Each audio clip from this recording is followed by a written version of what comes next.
안녕하세요. 30대의 마지막 해를 보내고 있는 여자입니다. 천군만마를 얻은 기분 아시나요? 분명 혼자서는 아무것도 못할 것 같았는데 천군만마를 얻음과 동시에 자신감도 용기도 얻어서 뭐든 헤쳐나갈 수 있는 기분 말이죠. 제 천군만마는 1000명의 용맹한 군사들이 아닌 딱 한 사람이었지만 그 한 사람 덕분에 저는 제 앞의 두려움과 맞설 수 있었습니다. 현재 중소기업 공장 생산직으로 일하는 저는 직장에서 오랜 취업 생활로 잃은 자신감과 동시에 제 짝을 찾았어요.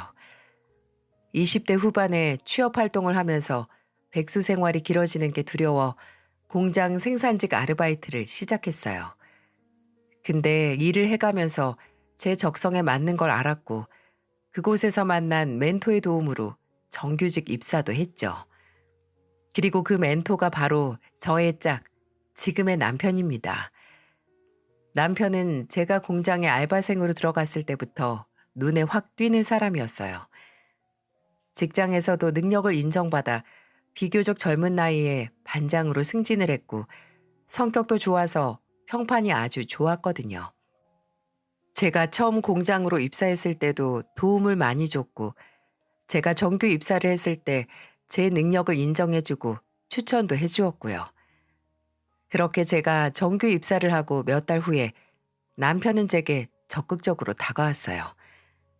혹시나 제가 아르바이트생이거나 정규 입사 전에 본인이 다가갔으면 제가 부담스러워하거나 불순한 의도라고 오해할까봐 오래 기다렸다고 하네요. 저는 늘 남편에게 호감이 있었기에 저희 둘은 2년의 연애 끝에 결혼을 약속했습니다. 솔직히 저는 결혼에 자신이 없었어요. 저는 일찍 부모님께서 교통사고로 돌아가셔서 쭉 조부모님의 손에서 자랐거든요. 물론 저희 조부모님께서 저를 지극정성으로 키워주셨지만 늘 부모님이 안 계시다는 빈자리가 있었습니다. 그 영향인지 저는 어려서부터 소심하고 자신감이 없었고요. 대학을 졸업하고 조부모님이 돌아가셨을 때 더 심해졌네요. 저는 늘 안정적이고 북적거리는 가정을 원했지만 고아나 다름없는 저를 어느 가족들이 받아줄까 하는 걱정 또한 늘 했었습니다. 그런 거 있잖아요. 드라마에서 보면 부모 없다고 며느리로 받아들이지 않겠다는 시댁 많이 나오잖아요. 드라마는 드라마일 뿐이라고 극적인 연출이라고 생각을 해도 언젠가 내가 TV 속 저 주인공과 같은 상처를 받을 수 있겠다는 생각에 제 인생의 결혼은 바라지도 않았어요. 그때 제게 다가와 준 게 바로 제 남편이었죠. 남편은 늘 제게 안전한 울타리를 만들어주고 싶었고 자신감이 없는 저를 안타까워해서 끊임없이 격려를 아끼지 않았어요. 하지만 아무 의미 없는 칭찬이나 격려는 아니었어요. 연애하기 전 직장 상사와 부하 관계였을 때부터 제 성장과 발전을 위해 아낌없는 조언과 따끔한 충고도 해주었죠. 나중에 남편은 제게 이런 말을 해줬습니다.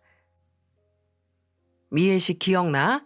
정규직으로 입사하고 첫 출근한 날 미애 씨가 발주 일정 들어온 거 잘못 보고 실수 한번 크게 했었잖아. 철현 씨는 아직도 그걸 기억하고 있어? 나 창피하라고? 아니, 들어봐봐. 그때 조 팀장님한테 엄청 혼나고 미애 씨가 다시는 이런 실수 안 할 거라고 말했잖아. 눈물 찔끔 흘리면서. 신입들은 다 그래. 혼나고 나서 실수 안 하겠다, 시정하겠다고 하고 나중에 몇 번 비슷한 실수 더 하지. 근데 미애 씨 혼난 날 그날 야근했지?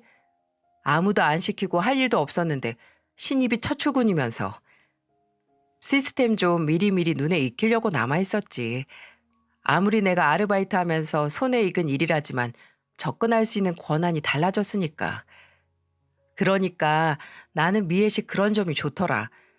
미애 씨는 본인이 자신감이 없고 소심한 점이 컴플렉스라고 하지만 내가 보기엔 자신감이 없는 점 때문에 다른 사람들보다 배는 더 노력하는 것 같아. 물론 미애 씨 본인이 피곤하긴 할 테지만 나중에는 그게 다 미애 씨한테 피가 되고 살이 되니까. 남편은 제가 싫어하는 제 단점까지도 장점으로 승화시켜주는 사람이었어요. 남편은 제게 시댁 식구들은 이미 제 가정 환경을 다 알고 있는 상태이니까 걱정할 것 없이 인사드리러 오라고 했죠. 본인의 부모님도 남동생도 여동생도 모두 다 저를 만나보고 싶어 한다고 하더라고요. 저는 그런 남편의 말을 믿고 결혼 전 시댁에 인사를 드리러 갔습니다. 그리고 저의 평생에 걸친 걱정이 무의미할 정도로 저를 반겨주는 가족을 만나게 됐죠. 우리 미애가 그렇게 요리를 잘한다며 철현이가 입이 마르게 칭찬을 하더라고. 그렇게 대단한 거 못 만들고 그냥 밑반찬이나 국 몇 가지 정도예요. 밑반찬은 뭐 요리 아닌가? 벌써 우리 며느리 솜씨가 궁금하다, 궁금해. 우리 아버지 벌써 며느리한테 얻어드실 생각하시네. 내가 맨입으로 얻어먹겠냐? 이 시애비도 예쁜 짓을 해야지. 우리 며느리 용돈도 두둑이 좀 주고. 아유, 하루 종일 구두 고쳐서 무슨 두둑이 줘. 너무 무리하지 마요. 남편을 아주 무시하지. 얘 미애야, 내가 이러고 산다. 언니, 언니라고 불러도 되나? 언니는 무슨 언니야? 새언니라고 딱 불러. 나도 깍듯이 형수님이라고 부르니까. 왜? 다른 집들은 친해지면 그냥 언니라고도 불러. 언니, 그냥 언니라고 불러도 되죠? 그럼요. 편하게 불러요. 이제 형 결혼하니까 나도 마음 편히 결혼해도 되겠다. 쟤가 꼭 나 때문에 아직 결혼 못한 척하네. 왜? 원래 형이 가기 전에 동생이 먼저 결혼하면 좀 그렇잖아. 작은 오빠는 이상한 데서 고지식하더라. 결혼 얘기하기 전에 여자나 만나. 결혼은 뭐 혼자 해? 나 만나는 사람 있다니까. 야, 기현아. 짝사랑하는 건 사귀는 게 아니라니까. 아, 서로 좋아해서 만나는 거 맞다고. 데려와, 오빠. 데려오면 내가 믿어줄게. 정말 화목한 가족이었어요. 권위 없이 마냥 편안한 시아버지의 영향 때문인지 남편은 나이 차이가 꽤 나는 동생들과도 스스럼 없이 편하게 지내는 것 같았습니다. 건물 청소 일을 오래 하신 시어머니께서도 무뚝뚝하신 것 같지만 제 앞으로 반찬을 밀어주시거나 과일을 포크에 찍어서 제게 건네주시는 등 저를 잘 챙겨주셨죠. 저는 도움을 받을 친정이 아예 없었고 시댁도 따로 결혼 자금을 도와줄 만큼 여유가 없었기 때문에 저와 남편 각자 모은 돈으로 시작하기로 했어요. 모은 돈에 대출 조금 받아서 낡았지만 방 3개가 있는 빌라에서 신혼을 시작하기로 했습니다. 지원을 못 받는 만큼 시부모님께서는 저희에게 따로 바라시는 것도 없었고요. 시아버지께서는 그저 둘이 잘 살라고 하셨고 시어머니께서는 이런 말을 하셨어요. 다른 건 다 필요 없어. 예단 예물 그런 허례허식 하나 할 것 없고 그냥 애나 빨리 낳아라. 철현이 너도 그렇고 새아기도 그렇고 적은 나이 아니니까 1살이라도 젊을 때 빨리 낳아서 키워야지. 그래야 둘째 낳고 셋째 낳는 거야. 다른 시부모님처럼 시어머니께서도 얼른 손주를 보고 싶으셨나 봐요. 아무래도 남편이 큰 아들이고 30 후반이 되어가니까 그런가 보다 싶었습니다. 근데 나중에 남편에게 들은 바로는 시어머니께서 손주를 원하시고 또 부모님 없는 저를 반대하지 않는 결정적인 이유가 있더군요. 사실 우리 어머니도 고하거든. 외할아버지랑 외할머니가 일찍 이혼하셔서 외할아버지 얼굴을 아예 모르고 살았고 외할머니도 지병으로 일찍 돌아가셔서 혼자 어린 외삼촌이랑 외숙모 돌보면서 사셨어. 당신 입장을 가장 잘 이해할 수 있는 게 우리 어머님일 거야. 나도 그래서 당신한테 결혼 반대당할까 걱정하지 말라고 한 거고. 그리고 그것 때문에 늘 북적북적한 가족을 원하셨대. 자식도 여럿 낳고 사는 대가족. 희진이 아래로 동생을 더 낳고 싶었는데 그때 우리 형편에 세 남매도 버거웠으니까. 그래서 우리한테도 자식 많이 낳으라고 하신 걸 거야. 시어머니의 과거를 알고 나니까 왠지 모를 동질감이 들었어요. 누구보다 가족들에게 둘러싸인 삶을 살고 싶어 하는 마음을 잘 아니까요. 저 또한 이 집의 일원이 돼서 지금까지 외로웠을 시어머니에게 좋은 며느리가 되고 똑같이 외로웠던 저 또한 가족의 일원으로 새로운 출발을 하고 싶었어요. 결혼 후에 거짓말처럼 시댁 식구들은 저를 많이 챙겨주었습니다. 한창 취업을 준비하던 시누이는 제게 함께 정장을 보러 가자고 저를 불러내기도 했고 또 면접 연습을 도와달라고 불러내기도 했네요. 남편은 시누이에게 새언니 좀 귀찮게 하지 말라고 핀잔을 줬지만 저는 오히려 시누이가 저를 필요로 하는 게 참 즐거웠어요. 저도 취업 준비하는 어려움이 어떤지 잘 알기에 더 도와주려고 했고요. 나중에 시누이가 회사에 무사히 취직을 하고 나서 모두 제가 도와준 덕분이라고 하면서 꽃다발과 케이크 그리고 향수를 하나 사서 선물해서 주더라고요. 정말 고마웠습니다. 제가 해준 거라고는 정장 사는데 따라간 거나 면접 질문 몇 개 읽어준 것 뿐이었거든요. 서방님은 시누이만큼 제게 살갑게 굴거나 가까이 다가오는 건 아니었지만 늘 저를 잊지 않았습니다.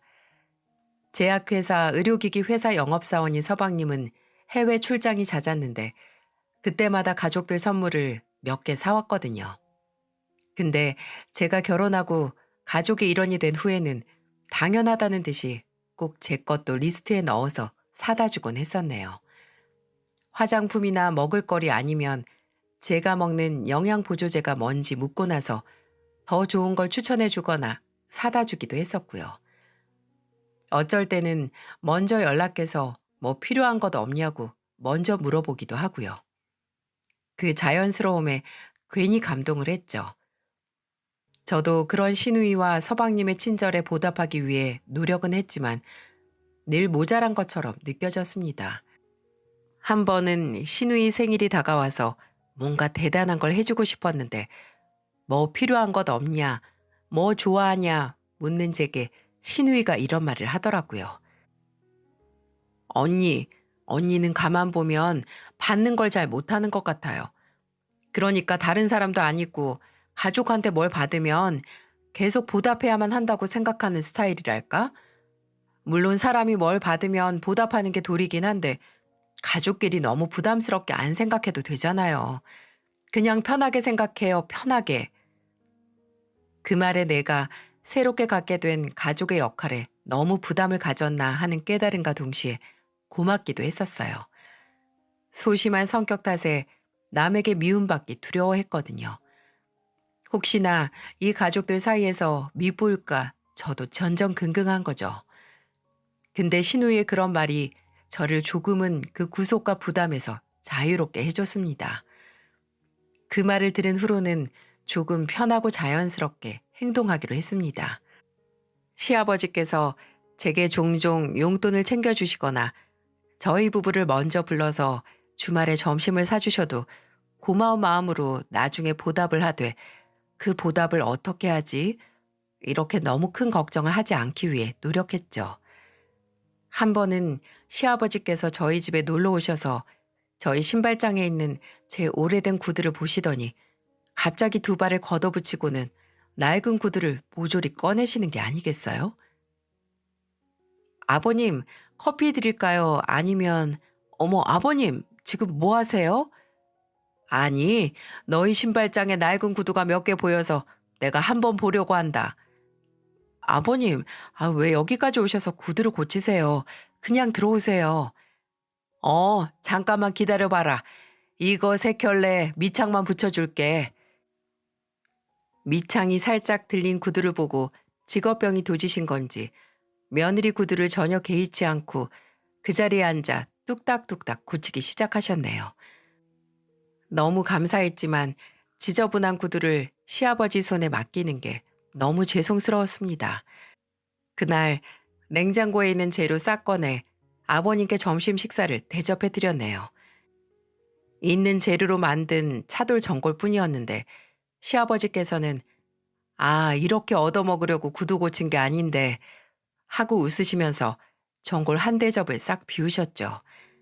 너무 맛있게 드셔주셔서 오히려 제가 감사했다니까요. 이렇게 거창한 게 아니더라도 시댁 식구들이 저를 챙겨주는 그 마음만큼 저도 제가 할 수 있는 한에 최선을 다했습니다. 또 제가 하는 만큼 시댁 식구들도 제 마음을 알아주었고요. 그런데 불행하게도 모두 저의 마음을 알아주는 건 아니었습니다. 시어머니께서도 늘 저를 챙겨주셨지만 늘 그 기저에는 딱 원하시는 게 있었어요. 예, 내가 너희 집에 추어탕 포장해서 보낸다. 오늘 내로 배달될 거야. 추어탕이요? 나 아는 사람 중에 추어탕집 하는 사람이 있는데 그 집 배달이 된다고 해서 내가 부탁했어. 아, 철현 씨가 추어탕 좋아하죠? 아니, 철현이보다는 네가 잘 먹어야지. 추어탕이 임신에 그렇게 도움이 된다고 하더라. 칼슘이랑 거 뭐냐? 아, 단백질.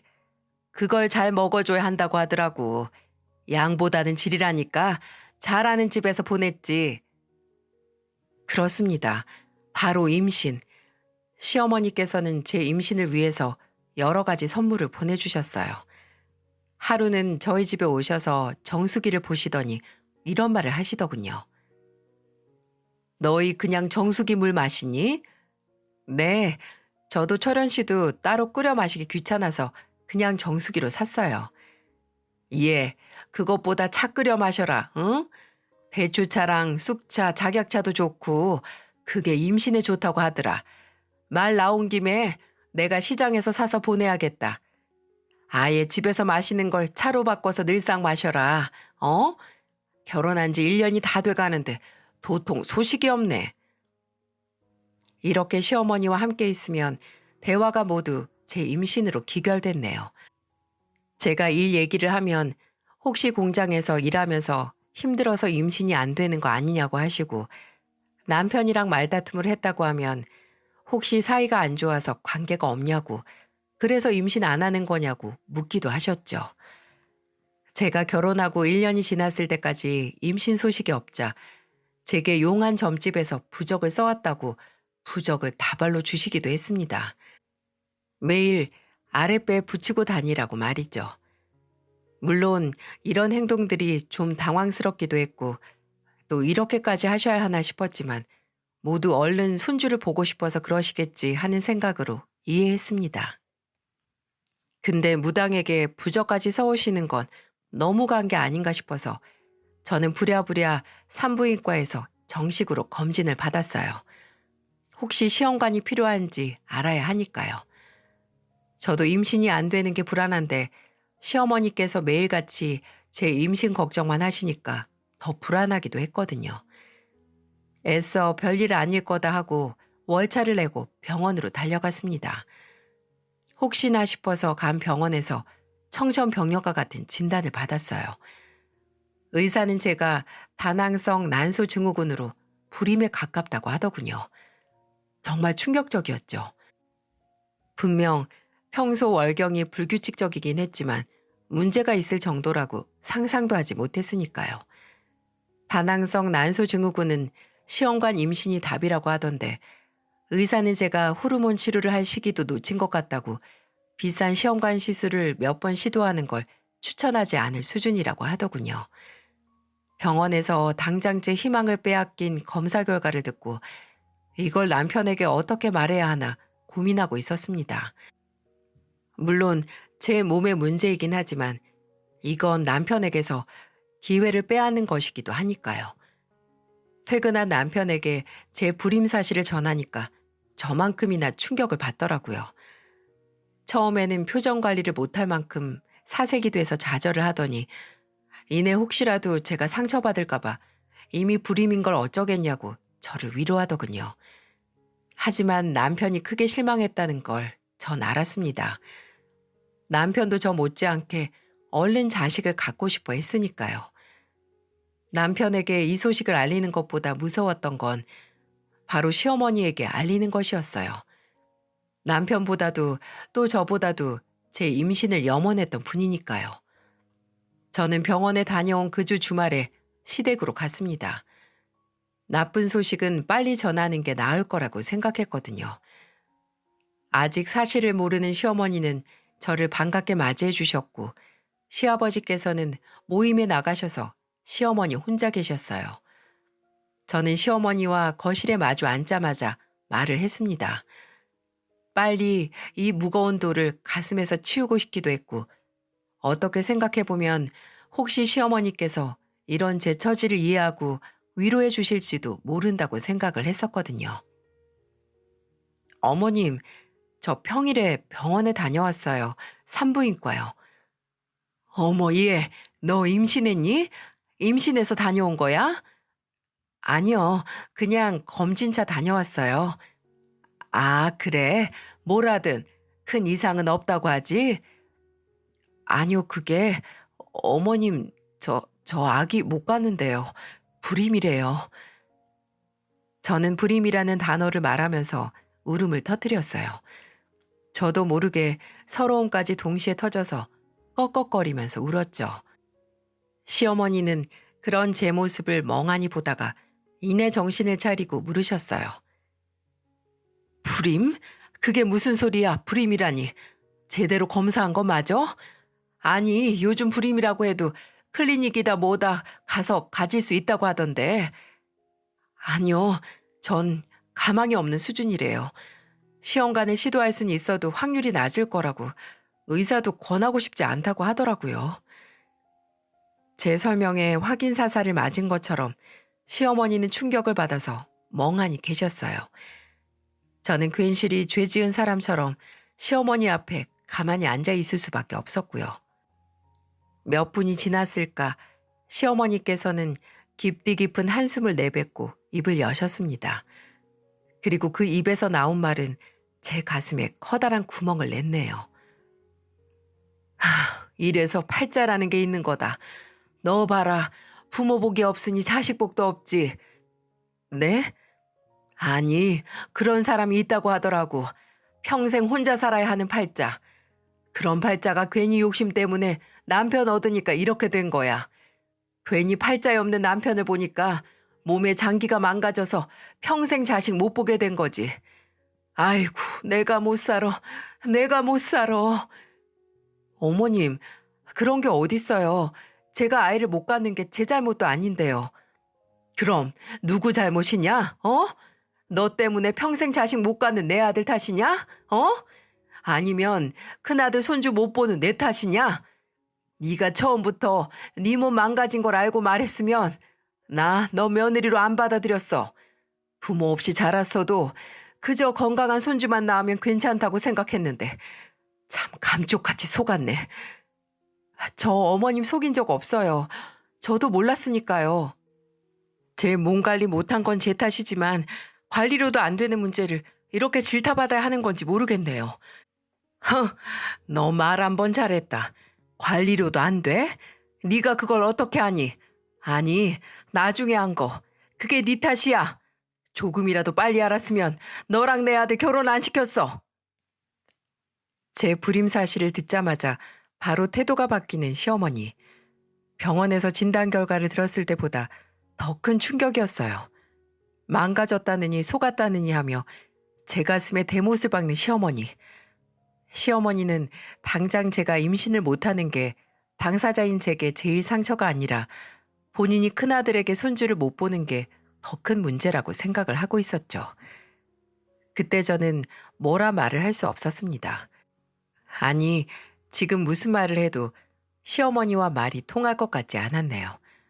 오히려 당당하게 저를 탓하는 시어머니 때문에 정말 이 모든 문제가 제 잘못이라는 착각이 들 정도였어요. 그래서 저는 그저 시어머니에게 인사를 드리고 그대로 시댁을 빠져나왔습니다. 뒤돌아 나가는 제게 끝까지 속았다 속았다 이렇게 말하는 시어머니. 마치 다시 외톨이가 된 것만 같았어요. 이후로 시어머니는 제게 완전 다른 사람이 되었습니다.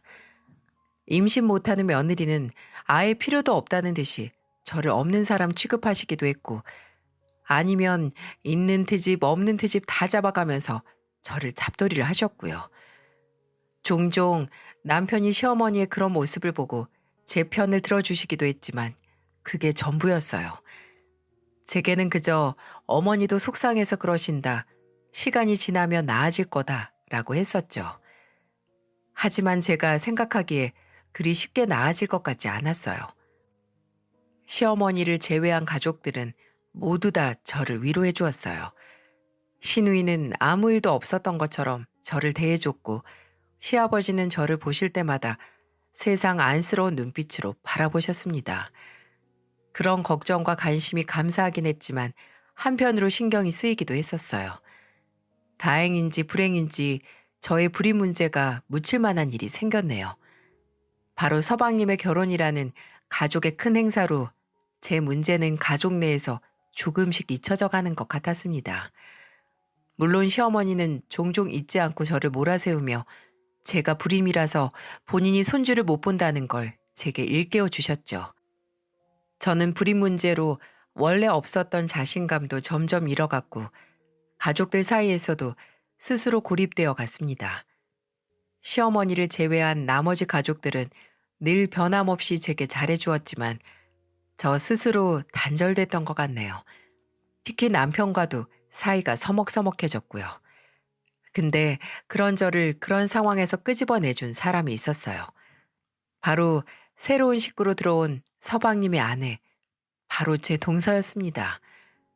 동서는 처음 만남부터 첫인상이 정말 달랐어요. 시어머니는 서방님이 주말에 결혼할 여자를 데려오니까 시댁에 와서 음식 차리는 걸 도우라고 하셨죠. 말이 돕는 거지 모두 제게 시킬 거라는 걸 전 너무 잘 알고 있었습니다. 남편도 가기 싫으면 그냥 가지 말라고 했지만 그때는 임신까지 못하는 마당에 가족 행사까지 빠지면 더 미움받을까 봐 그게 무서워서 갔었네요.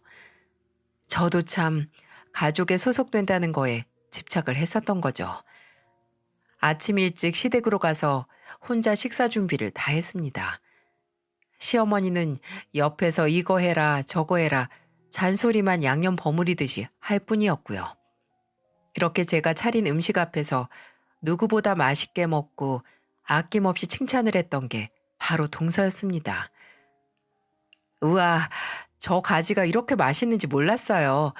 원래 가지는 좀 흐물흐물하고 물컹해서 안 좋아했는데 이렇게 튀기니까 진짜 다른 음식 같아요.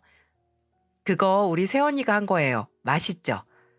어머, 진짜요? 형님, 진짜 음식 잘하시네요. 전 요리에는 영 소질이 없는데. 맞아요. 세연 씨는 진짜 요리를. 예전에 한 번 둘이 비빔밥을 해 먹는데 고추장을 아주 한 숟가락이 아니라 한 접시를 때려 넣은 거예요. 요리를 못하는 수준이 아니라 일단 간하는 것부터 못하죠. 귀연 씨 너무 즐겁게 말한다.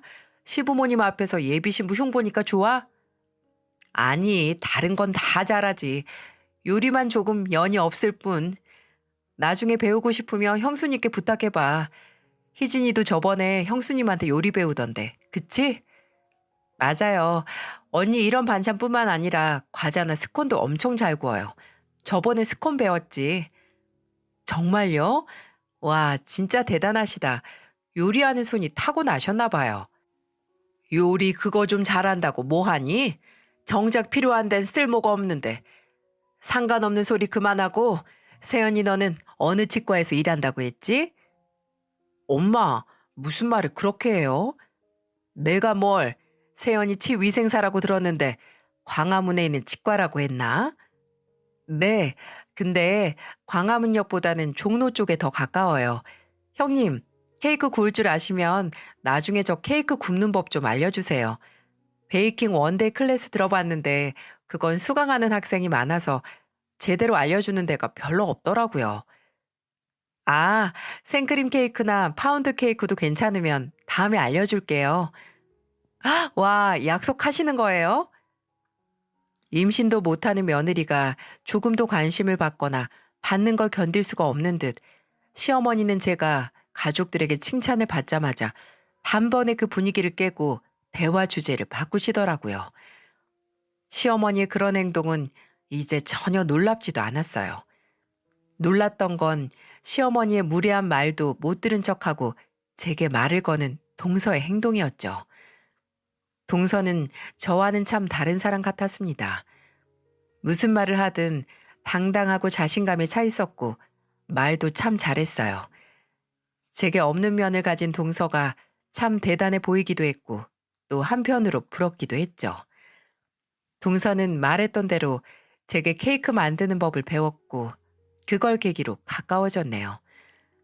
동서는 함께 있으면 참 편하고 나까지 밝고 활기차지는 에너지를 갖고 있었죠.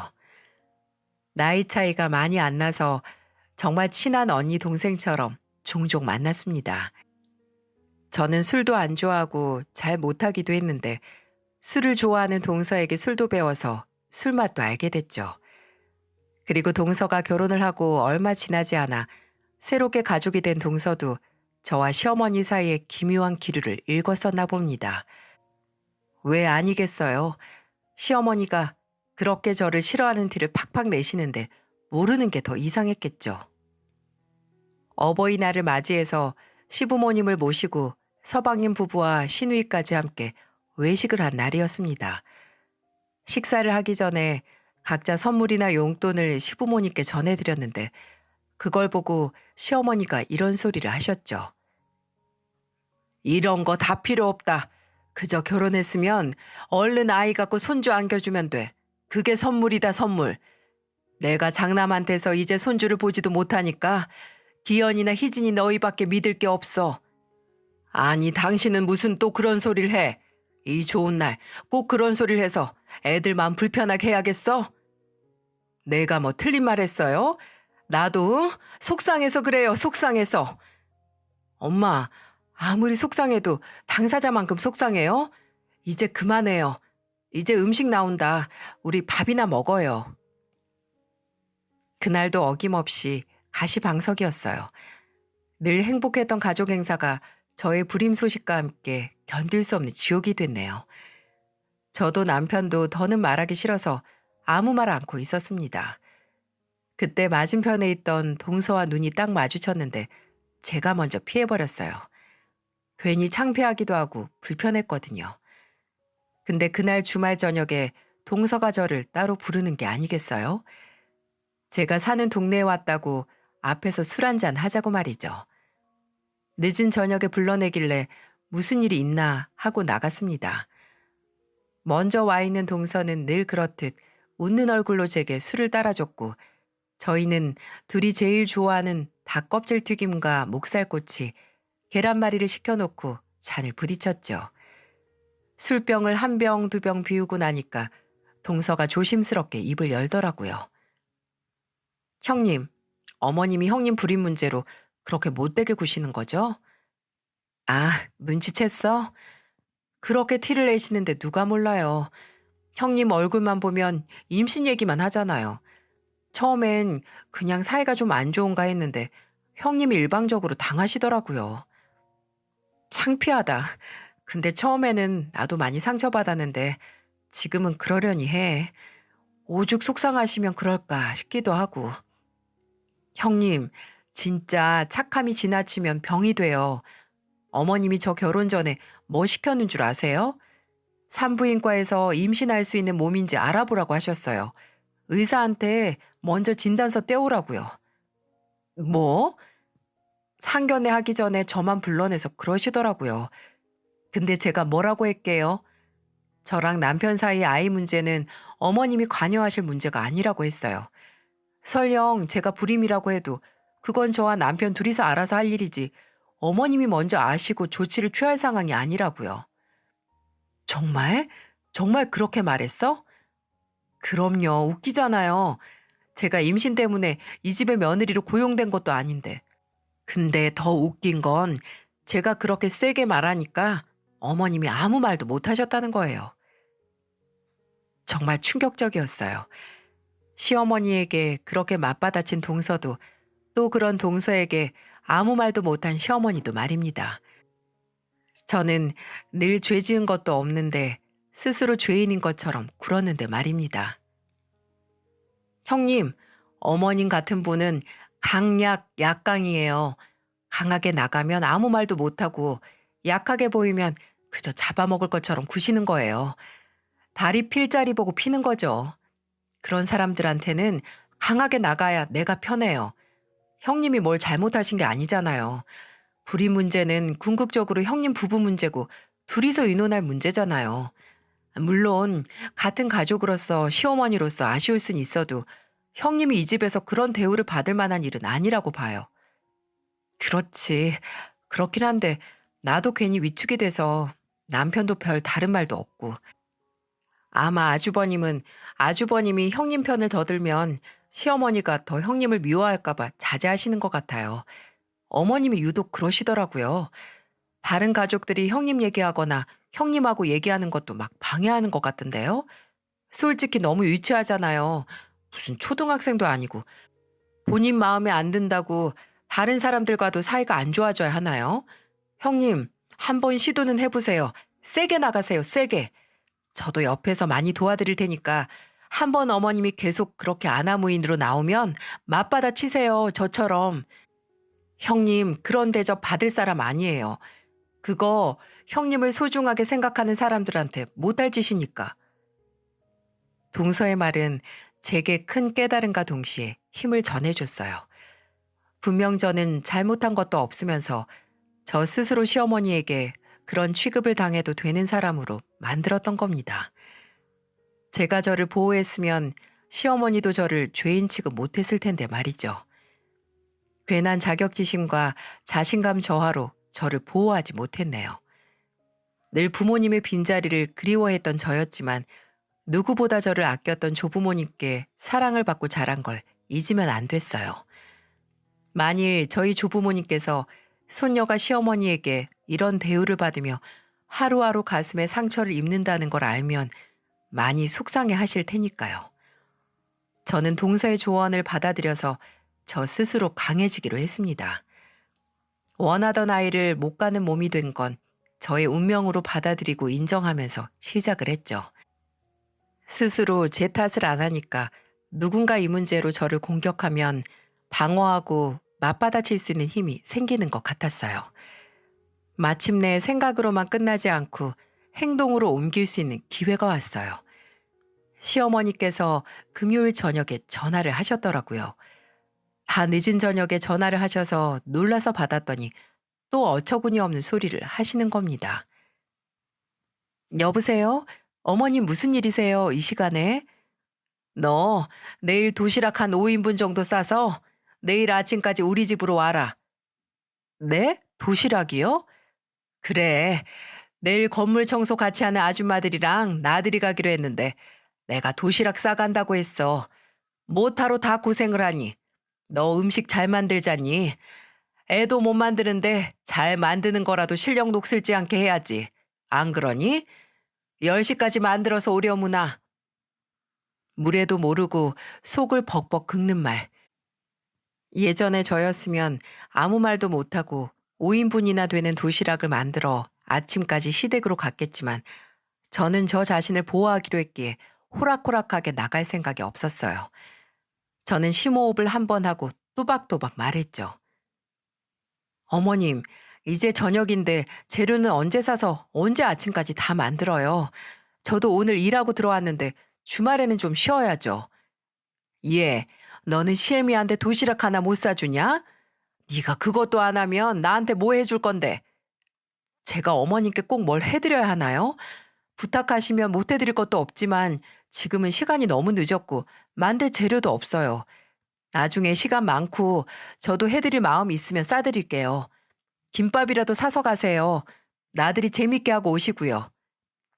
그리고는 바로 끊어버렸습니다. 득달같이 다시 전화가 왔어도 전혀 받지 않았어요.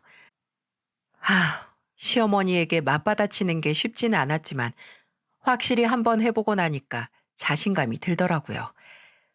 그 후로 저는 시어머니가 제게 시비를 거시거나 괜히 빈정거리면서 제 불임 문제를 꺼내면 바로바로 반격을 했습니다.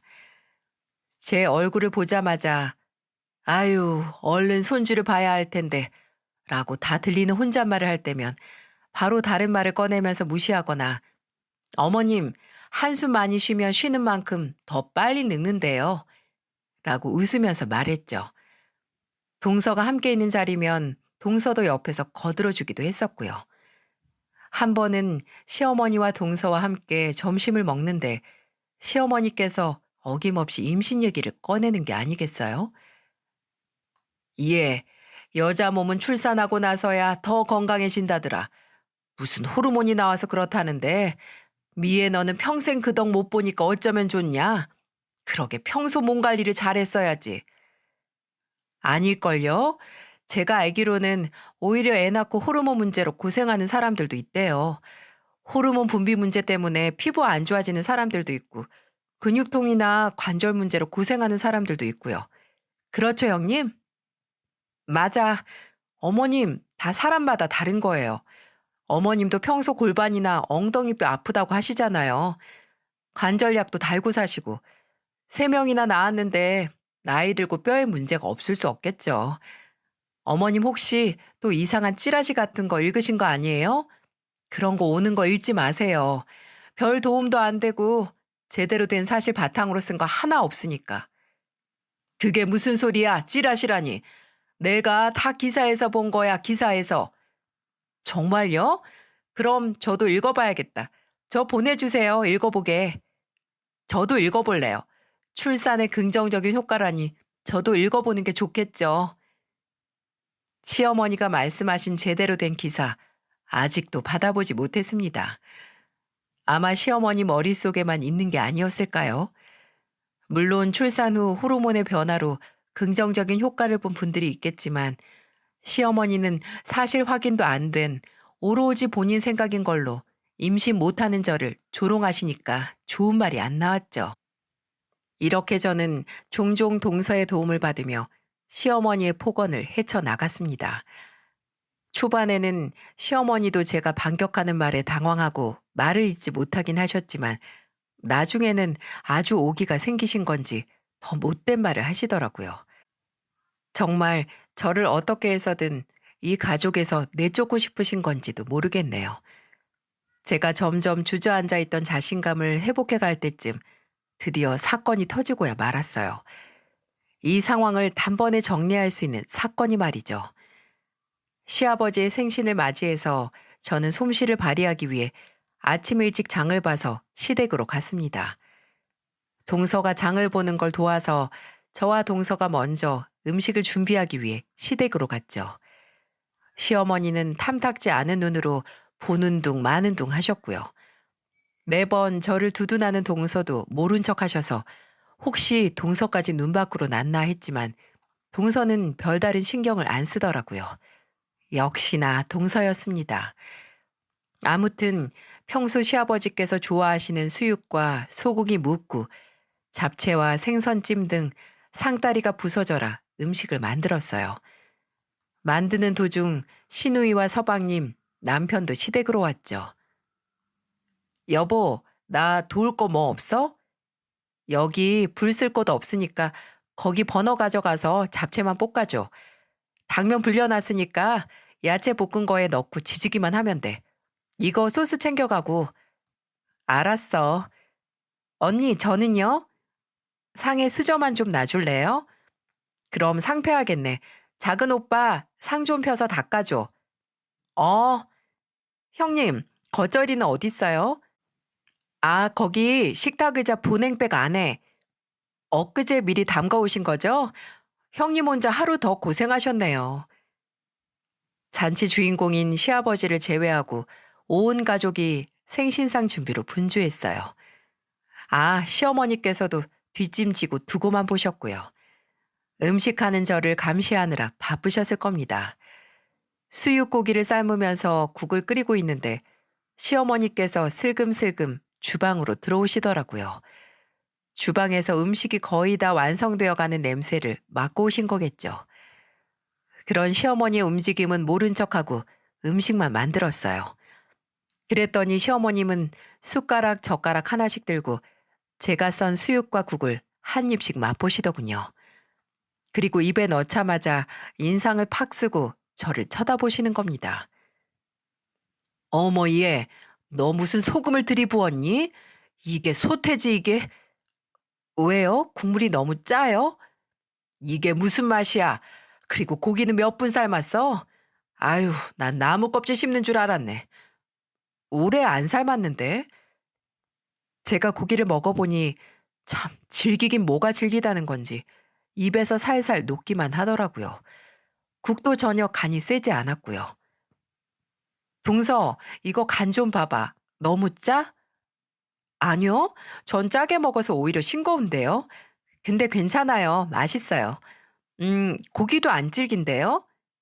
참, 얘네가 사람 참 이상하게 만드네. 내가 안 짠 음식 지금 짜다고 하는 거야? 짜다고. 내 입에는 짜. 너도 이제 글렀다. 그래도 음식은 잘 만들었는데 이제 잘 만드는 거 하나 없네. 물을 더 넣던 해서 간 맞춰. 고기도 다시 삶든가. 고기 사온 거 다 삶은 거예요. 입에 안 맞으시면 드시지 마세요. 다른 음식 많으니까 그거 드시던가요. 반나절 꼬박 주방에서 음식 준비한 사람한테 다짜고짜 먹더니 말도 안 되는 트집을 잡는데 너무 화가 났습니다. 그래서 홧김에 그렇게 말하고 말았죠. 근데 시어머니는 들고 있던 젓가락을 제 앞으로 확 던지더니 싱크대에 손질해둔 대파를 들어 그대로 제 머리를 후드려 치더군요. 아, 형님! 시어머니는 동서의 만류에도 아랑곳하지 않고 제 머리를 대파로 치면서 고함을 질렀습니다. 야, 너 내가 누군 줄 알고 그렇게 건방 떠는 거야? 나 네 시애미야 시애미. 어디에도 못 만드는 주제에 뭐가 잘났다고 또박또박 말대답을 해? 너같이 다 망가진 몸 가진 애는 내 며느리 아니야. 며느리 취급도 안 한다고. 대파에 맞아 정신이 없는 와중에 그 난리를 듣고 거실에 있던 식구들 모두 우르르 주방으로 오는 모습이 보였습니다. 엄마! 어머니, 지금 뭐 하신 거예요? 당신 지금 뭘로 애를 때리는 거야? 가족들이 모두 놀라 시어머니를 말렸지만 시어머니는 계속해서 제게 달려들려고 했습니다. 제가 황당함에 뻥져 있는 그때, 아줌마! 시어머니의 난폭한 행동도 멈추게 만드는 커다란 고함 소리가 났습니다. 바로 동서가 내지른 소리였죠. 시어머니에게 간 가족들의 시선이 모두 동서에게 쏠렸고 누가 뭐라 하기도 전에 동서가 말했어요. 놀라셨어요? 아줌마라고요, 아줌마.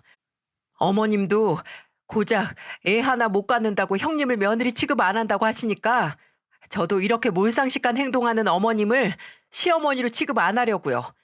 아줌마 어떠세요? 네? 아줌마요. 동서, 여보, 나 말리지 마. 어머님이 형님한테 어떻게 했는지 알아? 장남한테서 손주 못 보는 게 서운하고 억울해서 미치겠는 거 잘 알겠는데요.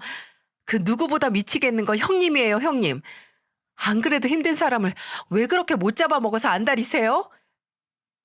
저런, 너 지금 시애미한테? 매번 형님한테 애도 못 만드니까 음식이라도 와서 만들라고 하는 것도 너 같은 애는 인복이 없어서 부모 복, 자식 복 다 없는 거라고 하는 거 도저히 참을 수가 없네요. 근데 이제 아예 폭력까지 쓰셔요?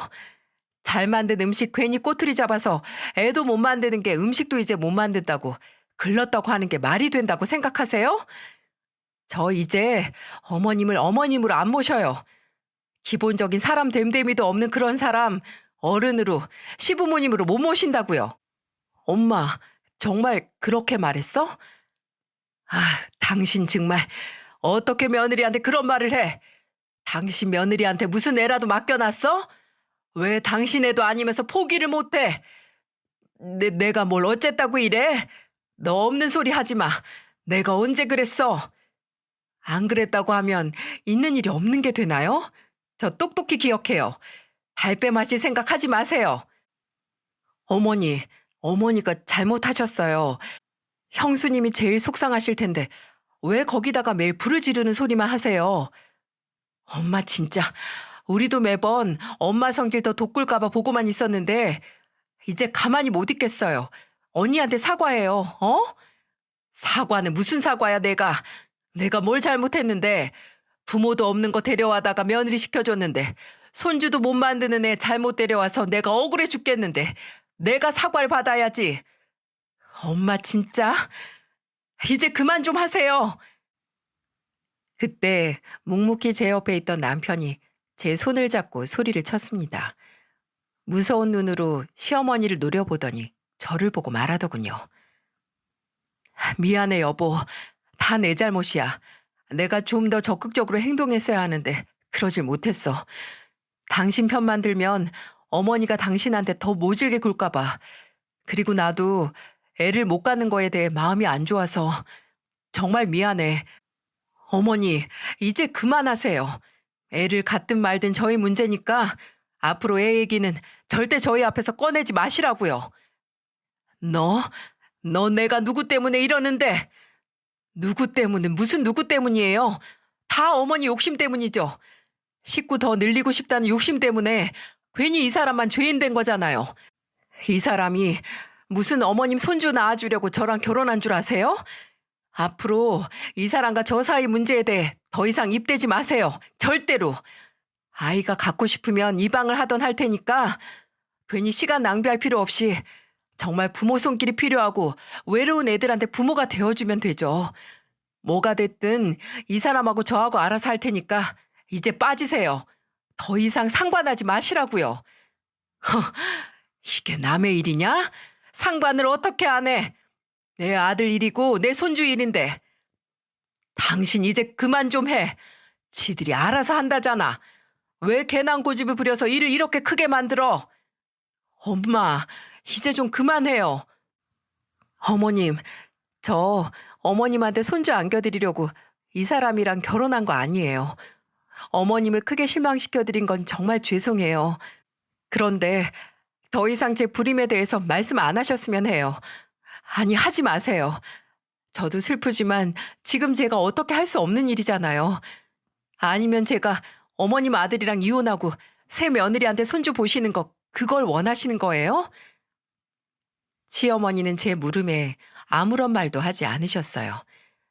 한순간에 시어머니는 시댁 식구들 모두와 대척점에 서 있게 되었죠. 가족들은 모두 제게 사과를 하라고 시어머니에게 말을 했지만 듣지 않으셨고요. 오히려 더 고집을 부렸고 본인 잘못이 뭔지 전혀 알지 못했습니다. 시아버지 생신잔치는 그렇게 난장판이 되고야 말았죠. 시아버지는 오늘 너무 고생했다고 저 사람은 상관하지 말고 먼저 들어가서 쉬라고 제게 말씀해 주셨고요. 시누이도 서방님도 모두 제게 시어머니를 대신해서 미안하다고 말해줬습니다. 저와 남편이 집에 갈 채비를 할 때도 시어머니는 홀랑 들어간 안방에서 나오지 않았죠. 남편과 저는 일찍 집으로 돌아왔습니다. 남편은 집에 도착하자마자 제게 사과를 하더군요. 내가 너무 안일했어. 가만히 있으면 시간이 다 해결해 준다고 생각을 했는데 어머니 행동은 더 심해지셨네. 미안해, 여보. 내가 뭐라도 더 했으면 당신이 상처받지 않았을 텐데. 아니야, 나도 애 못 가는 거에 자격지심 갖고 오히려 나 스스로한테 못할 짓 많이 했는데 뭘. 동서 덕분에 알았지. 내가 그런 대우 받을 사람이 아니라는 거. 이제 진짜 어머니가 당신한테 애 가지고 뭐라 할 일 없을 거야. 맹세해. 이제 우리 둘 가족끼리 일은 둘이서 알아서 하자. 남편은 제게 앞으로 이런 일이 없게 하겠다고 약속을 했습니다. 본질적으로는 일이 이 지경까지 온 게 남편의 탓은 아닌데 남편이 너무 자책을 하더라고요. 이후에 시어머니는 제게 따로 사과를 하지도 연락을 하지도 않으셨어요. 오히려 제가 먼저 고개를 숙이는 걸 원하셨는지 시누이를 통해서 제 안부를 물었나 보더라고요. 그런 시어머니 소식을 전하면서 시누이는 이런 말을 했습니다. 언니, 나도 말하기 창피한데 아마 우리 엄마가 언니를 좀 질투했나 봐요. 질투요? 왜요? 언니가 오빠랑 결혼하자마자 우리 가족이랑 진짜 잘 지냈잖아요. 아마 그것 때문일 거예요. 우리 엄마 고아인 거 알고 있죠? 우리 엄마지만 엄마가 성격이 좀 세잖아요. 그래서 동네에서도 몇 번 이웃들이랑 마찰이 많았거든요. 싸움도 났었고. 네? 정말요? 네. 엄마 예전부터 지기 싫어하는 성격 때문에 문제 많았다고 아빠가 그랬어요. 근데 본인이랑 같은 처지인 언니는 성격도 부드럽고 착해서 이렇게 가족들이랑 금방 잘 지내고 사랑받으니까 뭔가 열등감 같은 게 있던 거 아닐까요? 내가 이런 말해서 언니한테는 너무 염치 없는 거 아는데 그렇게 안타까운 성격이니까 언니가 이해해 줬으면 해요. 용서해 달라는 게 아니라 그냥 그런가 보다 생각해 줬으면 해서요. 아마 언니를 질투해서 더 임신 얘기를 했는지 몰라요. 엄마가 생각하기에 언니보다 나은 점이 애 낳을 수 있다는 거 그거 하나였으니까. 근데 이번엔 엄마가 진짜 심했어요. 우리 가족들 다 충격받았다니까요. 시누이에게 이런 말을 들으니까 어쩐지 시어머니가 짠해지긴 하더라고요. 저도 결핍이 많고 모자란 구석이 많은데 그런 저를 보고 질투를 느꼈다니 참, 다들 본인이 가진 건 눈치채지 못하고 남이 가진 것만 보이나 봅니다. 그렇게 저와 시어머니의 사이의 시간은 멈췄습니다. 그 누구도 먼저 제게 화해를 하라고 하지 않았고 시어머니도 먼저 사과를 하지 않으셔서 그 사건 이후로 아예 멈춰버렸어요. 다른 시댁 식구들과는 평소와 같이 만나고 잘 지냈지만 시어머니만 만나지 않았죠.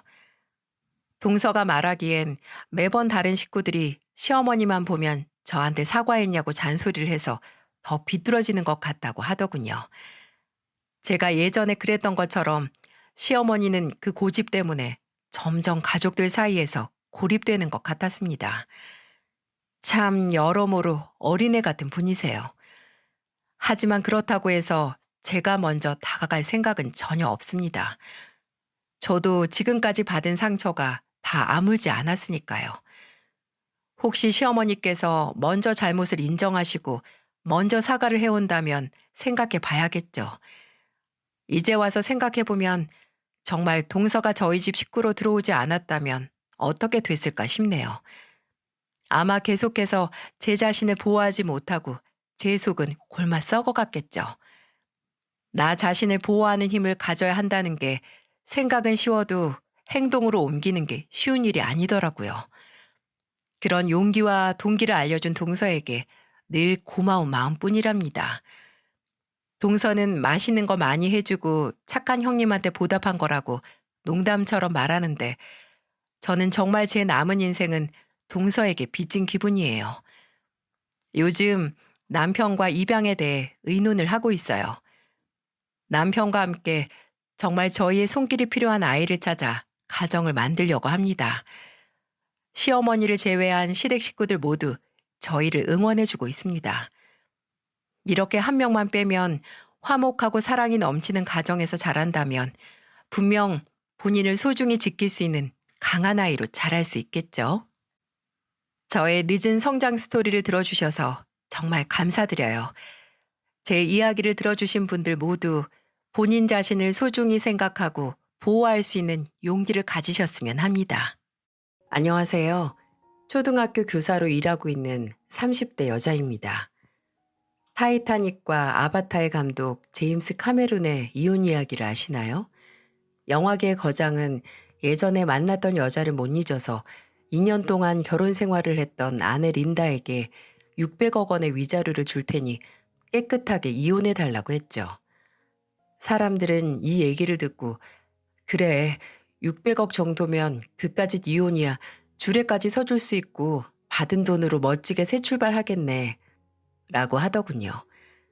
저도 마찬가지로 오 600억이면 이라고 가볍게 생각하면서 웃었어요. 근데 그게 제 일이 되니까 굉장히 모멸감이 느껴지는 일이더라고요. 심지어 600억도 6억도 아닌 1억의 제 영혼을 팔라는 제안을 들었으니 말이죠.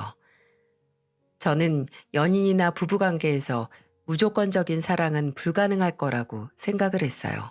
모든 걸 기꺼이 내어주는 무조건적인 사랑은 부모 자식 관계에서도 어려운데 아예 남인 사람과 그렇게 쉽게 될 수는 없는 노릇이니까요.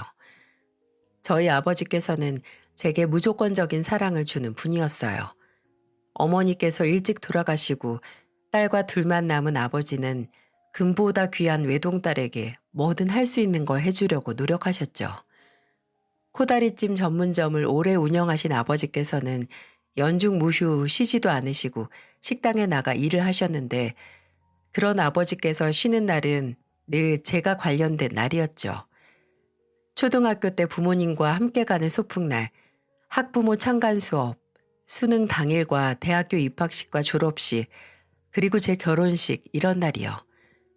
근데 예상치도 못한 곳에서 남편을 만나면서 그렇게 만난 타인도 내게 무조건적인 사랑을 줄 수 있고 마찬가지로 저도 그런 사랑을 줄 수 있다는 걸 알게 됐어요.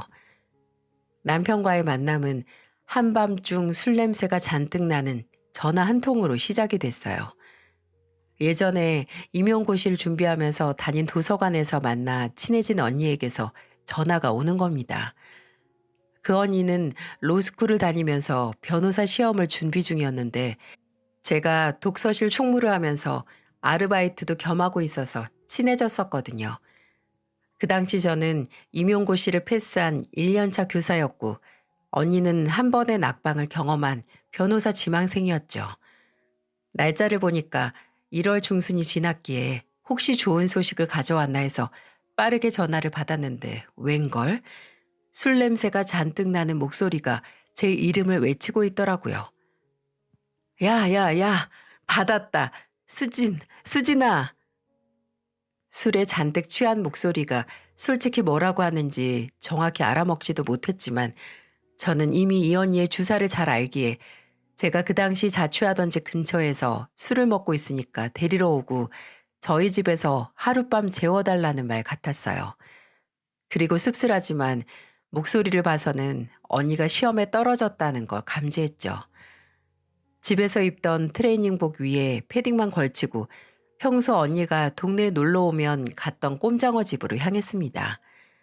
그곳은 그냥 술자리가 아니라 시험에 떨어진 로스쿨 동기들이 모인 눈물의 현장이었고 친한 언니는 술 먹고 반쯤 탁자에 엎드려 있었어요. 제가 언니에게 다가가니 언니는 활짝 웃으면서 씩씩하게 나 또 떨어졌어 라고 하더군요. 저는 그래 그래 하면서 등을 토닥여줬고 이제 집에 가자라고 말했습니다. 근데 언니가 더 마시겠다고 저를 강제로 옆에 앉히는 거예요. 또 시작이구나 하고 한숨을 쉬고 있는데 제 맞은편에 앉은 남자와 눈이 딱 마주쳤어요. 술잔 대신 콜라가 담긴 잔을 앞에 둔 남자는 어색하다는 듯이 웃으면서 말을 했습니다. 이제 2차 온 지 2시간 정도 됐어요. 금방 팔 거예요. 다행이네요. 근데 술 안 드셨나 봐요? 여기서 제일 말짱해 보이세요. 네, 제가 시험은 떨어지긴 했는데 술을 원래 안 마셔서. 아, 아까 정연 누나가 전화할 때 못 말렸어요. 죄송해요. 괜찮아요. 늘 있는 일인데요, 뭐. 이 근처에 진짜 친하고 귀여운 동생이 있다고 꼭 불러야 한다고 하는 거예요. 이렇게 착하고 귀여운 분을 만나서 영광입니다. 이게 제가 남편과 나눈 제일 첫 번째 대화였어요. 술을 안 마신다고 하는 남편은 옆에서 만취한 사람들이 내뿜는 술 냄새를 마신 탓인지 생글생글 웃으면서 재미있는 소리를 하더라고요. 그래도 그곳에서 제대로 된 문장으로 대화를 하는 사람이 그 사람뿐이라서 언니가 집에 가겠다고 할 때까지 남편과 이런저런 대화를 하기 시작했네요. 대화를 해보니 남편은 저와 28살로 동갑이었고 이번 시험이 처음으로 보고 낙방을 한 시험이라고 하더군요. 그렇게 이런 얘기 저런 얘기를 한 결과 집에 가기 전에 연락처를 교환했고 그 후에는 종종 만나 식사를 하다가 연인이 됐죠. 남편의 첫인상은 어딘지 맹해 보인다는 거였어요. 웃는 것도 뭔가 좋게 말하면 순박해 보이고 나쁘게 말하면 어리버리해 보이는 인상이었죠. 실제 성격도 그랬어요.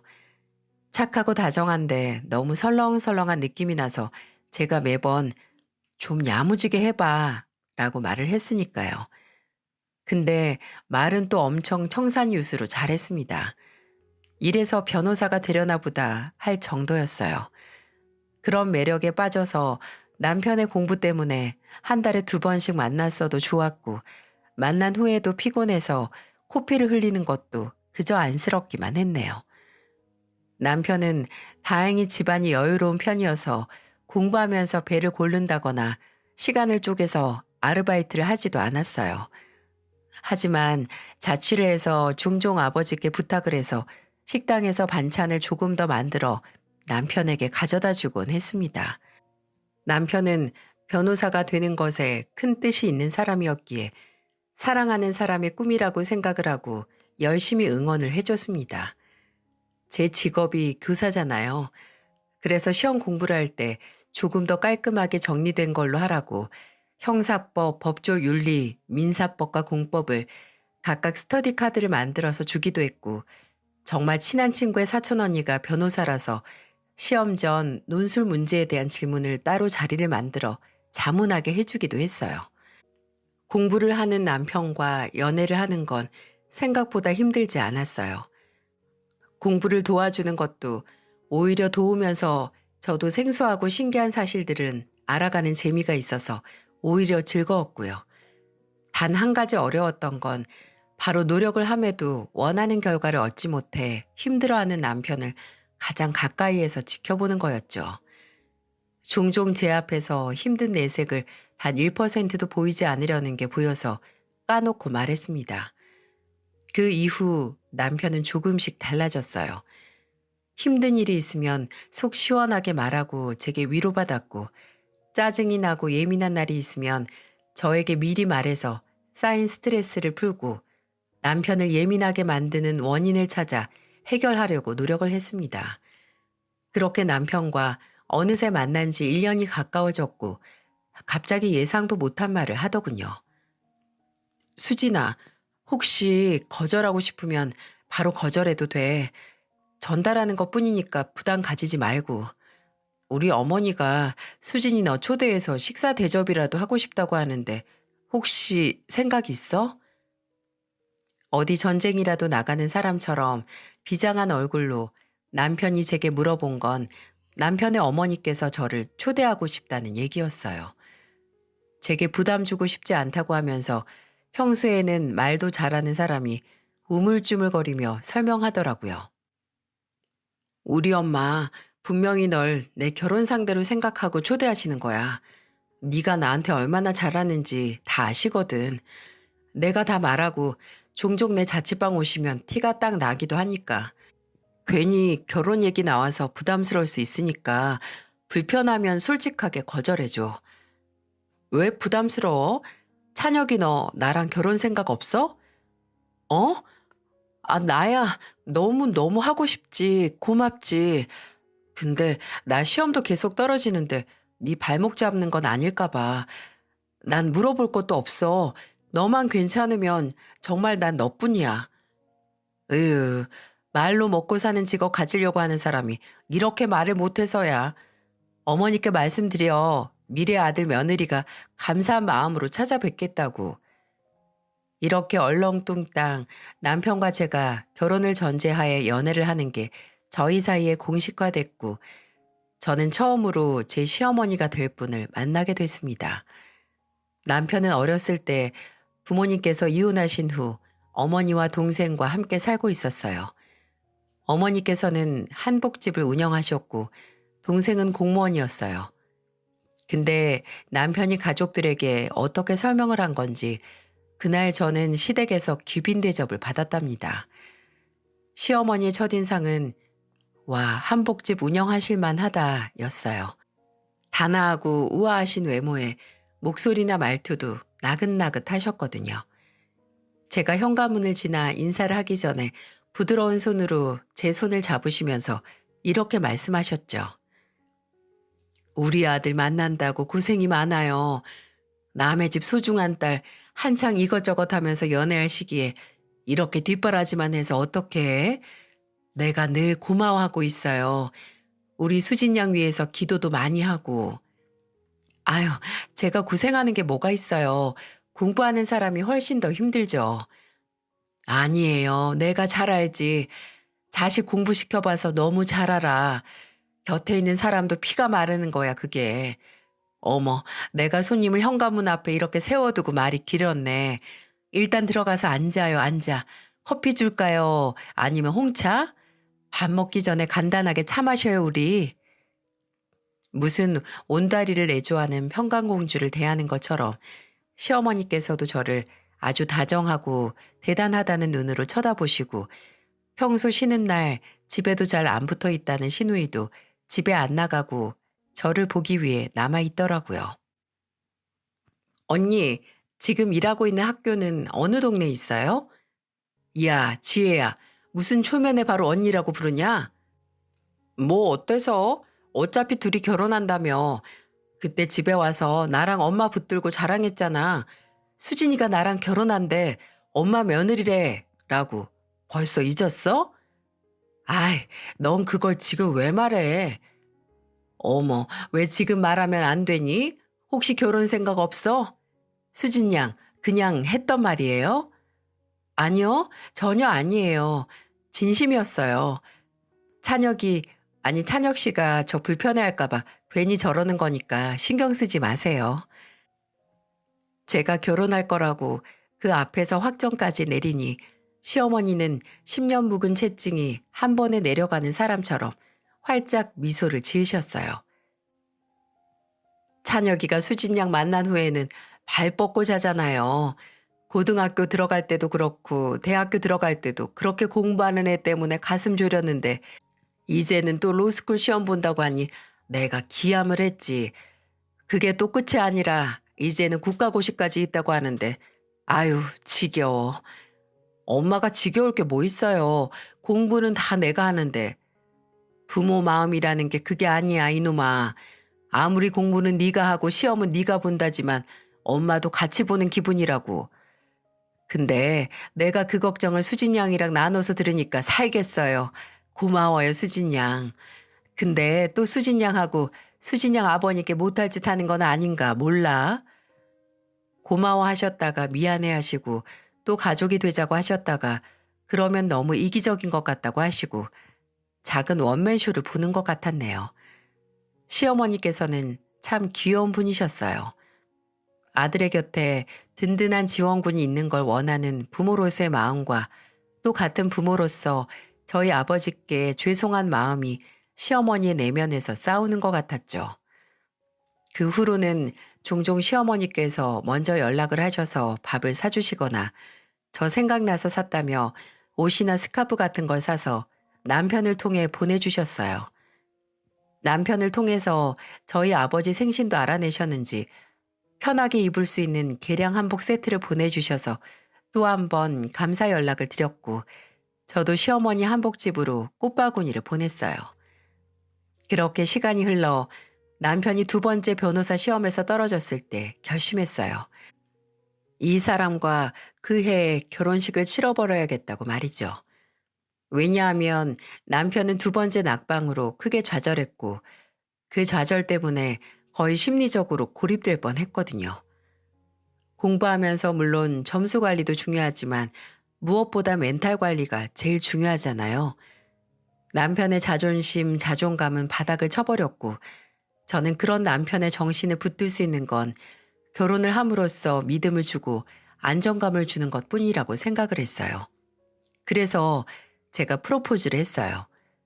늘 남편이 도서관에서 공부가 끝나면 만나서 둘이서 가만히 앉아만 있어도 시간이 그냥 지나가 버리는 한강둔치에서 결혼을 하자고 했습니다.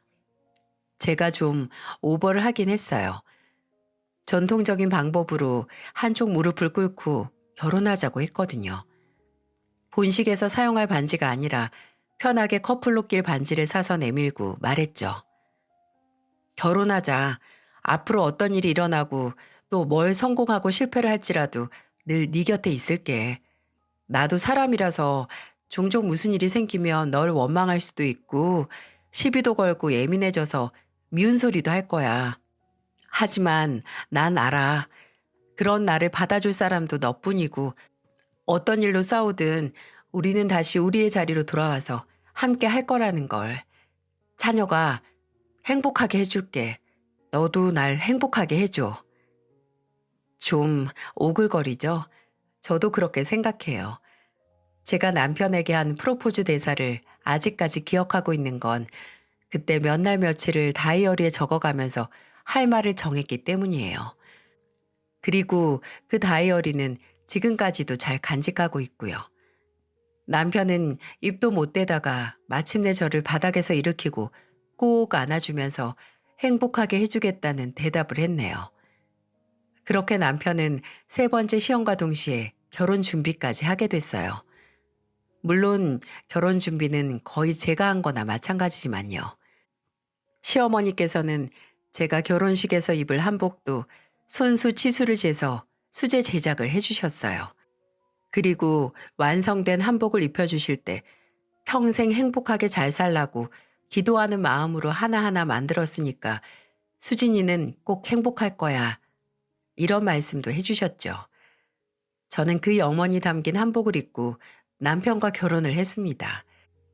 시어머니는 본인이 하시는 한복집에 제가 결혼식에 한복을 입고 찍은 사진을 대문짝만하게 걸어 놓으시기도 했어요. 하지만 결혼식보다도 제일 중요한 건 바로 함께 살 집이었어요. 준비했던 것보다 몇 년은 먼저 결혼을 해서 아직 모아둔 돈도 없는 데다가 제가 멋대로 벌린 결혼 때문에 부모님께 손을 벌리고 싶지도 않았거든요. 그때 시어머니께서 제게 구원의 손길을 뻗어주셨어요. 남편이 시험에 합격하고 자리 잡기 전까지 시댁에서 함께 살자고 말이죠. 아마 다른 시어머니였으면 제가 바로 거절을 했을 겁니다. 원룸이라도 그냥 둘이서 살겠다고 말이죠. 하지만 이 얘기를 꺼내신 건 저희 시어머니이기 때문에 가능했던 거였어요. 남편은 전적으로 선택을 제게 맡겼고 저도 흔쾌히 승낙을 했답니다. 시어머니께서는 방 4개짜리 아파트에 시누이와 함께 살고 있었는데 나머지 2개 방 중 하나는 저희 방, 나머지 방은 남편이 공부를 할 수 있는 방으로 바꾸셨어요. 그렇게 저와 남편은 시댁에서 신혼생활을 시작했고요.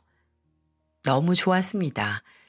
시어머니도 시누이도 모두 제가 평생 가져보지 못한 어머니와 여동생을 갖게 된 기분이었거든요.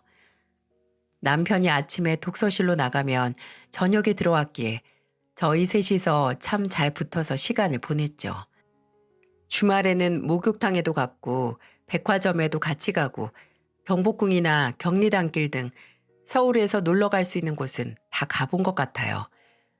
멀리 여행까지 가면 혼자 남아 공부할 남편이 불쌍하니 꾹 참았습니다. 나중에 가도 늦지 않았으니까요. 그렇게 결혼하고 몇 달 지나 남편의 3번째 변호사 시험이 다가왔어요. 결과는 어땠을까요? 제가 결혼으로 확신과 안정감을 주는 건 별다른 효과가 없었는지도 모르겠어요. 남편은 3번째, 아직 아물지도 않은 상처를 후벼 파는 좌절을 맛볼 수밖에 없었어요. 그리고 이번에는 시험 결과 발표하는 날 남편이 증발하고 말았습니다. 불안한 내용을 품은 문자 메시지를 제게 보내고서 말이죠. 말 그대로 저와 시어머니 그리고 시누이는 패닉 상태에 빠졌어요. 남편이 혹시나 시험 결과에 극단적인 행동까지 하면 어떻게 하나 싶어서 제정신을 차릴 수가 없었죠. 시어머니는 당장 넘어가실 것 같았고 시누이는 그런 시어머니를 안정시키기 위해 옆에 붙어 있었어요. 저는 어떻게 해서든 이성을 붙들고 경찰서에 가고 휴대폰 번호 추적을 위해 소방서에도 신고를 했습니다. 4시간에 걸친 수색 끝에 멀지 않은 한강에서 남편을 발견했어요. 남편은 술에 조금 취한 채로 한강 둔치에 무너진 것처럼 앉아 있었고 수색해 주신 소방대원과 경찰은 제게 남편을 인도해 주었어요. 고개를 푹 숙이고 제 쪽으로 걸어오는 남편을 보고 저는 그대로 뺨을 내리칠 것처럼 팔을 들어 올렸다가 이내 그 손으로 남편을 끌어안았어요. 그리고 정말 정신을 놓고 울었어요.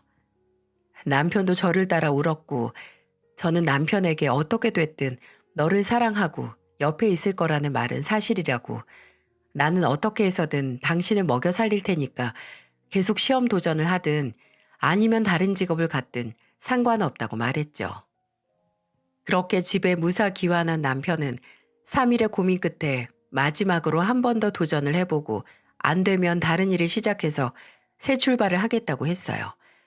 그리고 저는 그 말을 받아들였고요. 남편은 남은 1년에 모든 걸 다 걸었어요. 다시 단기 임대로 원룸을 얻어서 나가서 공부만 했습니다.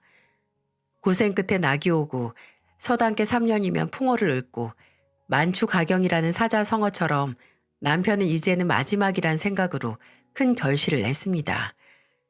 31살이라는 나이에 남편은 드디어 고대하던 시험에 합격해서 당당히 변호사가 됐습니다.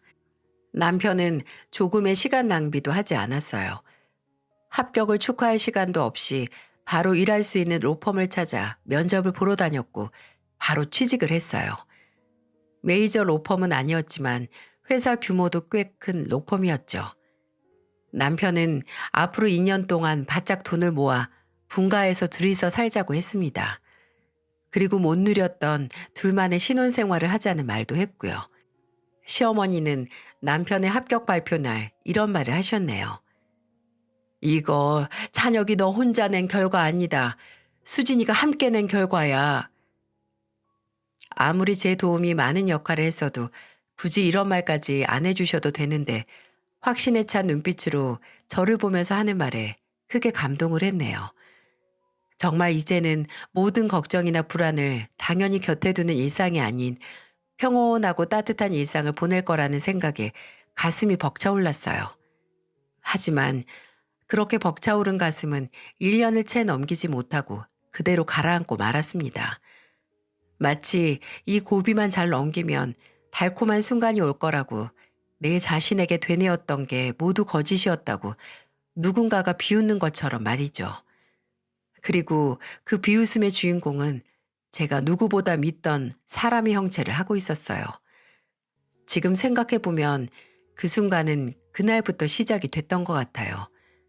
시어머니께서 변호사가 된 남편을 자랑하기 위해 나갔던 모임에서 돌아오신 날부터 말입니다.